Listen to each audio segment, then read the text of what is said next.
Hello friends, आज हम topic discuss कर क्लास 10 से चैप्टर लिया स्टैटिस्टिक्स।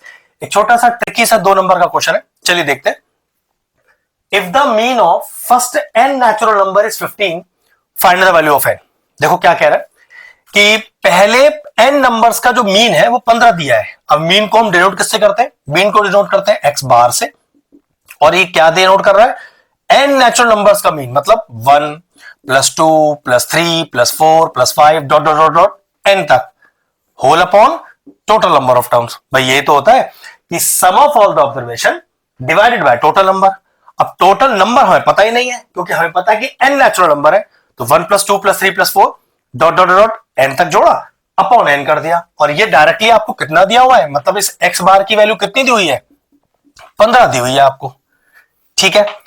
लेकिन यहां पर जो ट्विस्ट वो ये है कि 1 प्लस 2 प्लस 3 प्लस 4 प्लस 5 जो n टर्म्स तक की सीरीज है, इसका एक डायरेक्ट फॉर्मूला भी होता है सम का, जो एपी से निकाला जाता है। तो उसका डायरेक्ट फॉर्मूला क्या है? 1 plus 2 plus 3 plus 4 plus 5 dot dot n। इसका डायरेक्ट फॉर्मूला होता है n प्लस 1 अपॉन 2। ये कैसे आया? Sum of n terms of AP लगा दीजिए, यही आ जाएगा। मैं आपको करके दिखाया दो, एग्जाम में आपको इसे करने की जरूरत नहीं है, आपको फॉर्मूला डायरेक्ट याद होना चाहिए, और अगर याद नहीं है तो हाँ फिर डिराइव करके दिखाना पड़ेगा। चलो देख लेते हैं फटाफट से। a कितना है? a हो गया 1, जिसको फर्स्ट टर्म बोलते हैं। Common difference 2 minus 1 is 1, 3 minus 2 is 1, n is n, क्योंकि n तो अपने को पता नहीं, तो लगाओ जरा Sn का फॉर्मूला। तो Sn is equal to n by 2 2a plus n minus 1d।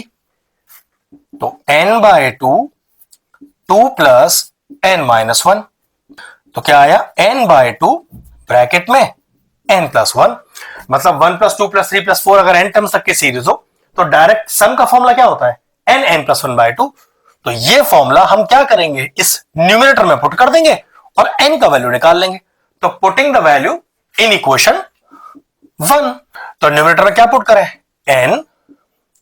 n plus 1 upon 2, denominator में एक n पहले से ही है, इज इक्वल टू का 15, ये n से n चला गया, 2 क्रॉस मल्टीप्लाई कर दीजिए, तो n plus 1 is equal to 15 into 2, तो n प्लस 1 का वैल्यू आ गया 30, 1 माइनस करो, तो n is equal to 30 minus 1, और n का वैल्यू कितना आ गया? 29। मतलब जो फर्स्ट n नेचुरल नंबर्स का मीन 15 दिया था, उस 15 वाले मीन में कुल कितने टर्म्स थे? कुल टर्म्स थे 29। ये ट्रिकी सा क्वेश्चन तो फिनिश हो गया, वीडियो फिनिश करते हैं।